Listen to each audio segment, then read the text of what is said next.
제가 벤틀리도 타봤고 벤츠랑 BMW도 많이 타봤는데 이 이탈리아 브랜드 차량은 진짜 단 한 번도 타본 적이 없고 본 적도 거의 없습니다.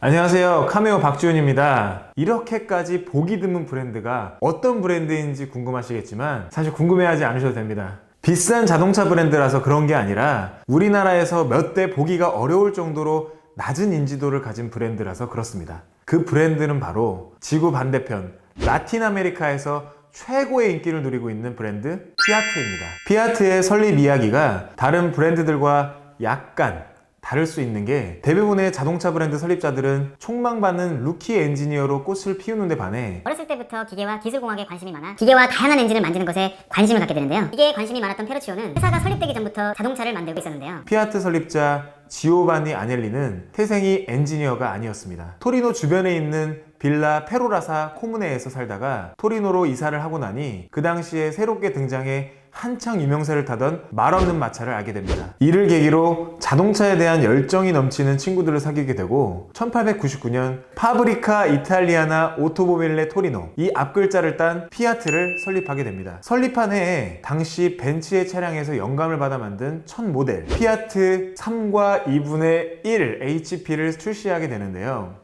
첫 모델을 출시한 직후인 20세기 초반은 피아트의 많은 변화와 성공의 시절이 되죠. 먼저 1902년부터 1906년 사이에 연 생산량이 해마다 평균 75%씩 상승해 설립 초 연 20대 안팎으로 생산하던 피아트는 1906년 1100대를 넘게 만들게 됩니다. 또 1908년에 최초로 택시용으로 디자인되고 설계된 피아트 T4-1이 출시되는데 이 차량은 런던에서 파리까지 폭발적인 인기를 끌며 유럽의 택시업계를 섭렵하기 시작하고 대서양 건너편 미국, 뉴욕에도 수출됩니다. 하지만 미국 피아트는 유럽 모델과는 달리 특이한 포지셔닝을 취하게 되는데요. 처음 미국에 진출할 때 포드 모델 T보다 무려 5배나 비쌌던 가격이 10년 뒤에 떨어지기는커녕 계속 올랐습니다. 피아트 한 대 가격으로 포드 모델 T를 13대나 구매할 수 있었으니 피아트 자동차는 바야흐로 부와 명예와 지위의 상징이 됩니다. 하지만 얼마 지나지 않아 미국이 1차 세계대전에서 참전하면서 피아트는 미국 시장을 떠나게 되고 그 뒤로 40년이 지나야 미국 시장으로의 재진입을 시도할 수 있게 되죠.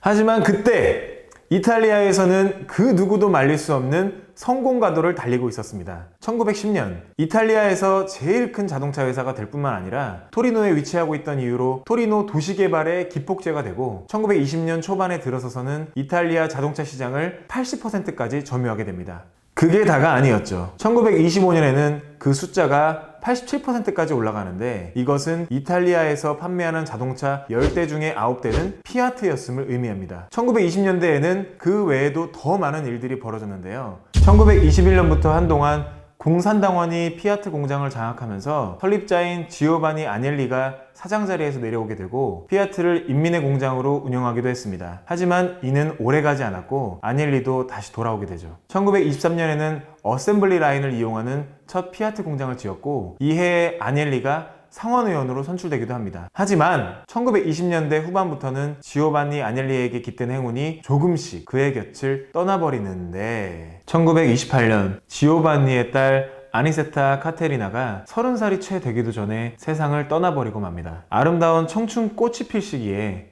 참으로 안타까운 일이 아닐 수 없는데요. 딸을 보낸 슬픔이 채 가시기도 전에 아들 에두아르도 역시 같은 운명을 겪게 됩니다. 딸과 아들을 먼저 떠나보내며 세상에서 제일 큰 충격을 2번이나 받은 지오바니. 슬픔에 젖어있던 아빠를 하늘에서 위로한 것일까요? 1932년에 출시된 피아트 508은 세간의 좋은 평가를 받으며 생산됩니다. 5년 동안 총 11만 3천 대가 만들어지는데 1936년에 출시하게 될 508의 후임 피아트 500은 508의 좋은 평가를 훨씬 뛰어넘는 걸작으로 탄생하게 되죠. 잠깐만, 근데 508을 먼저 출시하고 그 다음에 500이 나온다고? 무슨 순서가 그래? 그런 순서가 어디 있어? 아무튼 피아트 500은 히트입니다. 히트작 중에 히트작 이었습니다. 이탈리아에서 디즈니 미키마우스를 칭했던 토폴리노라는 애칭을 받은 이 차는 2차 세계대전을 거치며 20년 동안 총 52만 대가 생산됩니다. 국민차라고 하면 독일 폭스바겐의 비틀, 프랑스 시트로엥의 ECV, 미국 포드의 모델 T, 그리고 이탈리아 피아트의 500 정도가 그 반열에 이름을 올릴 수 있겠죠.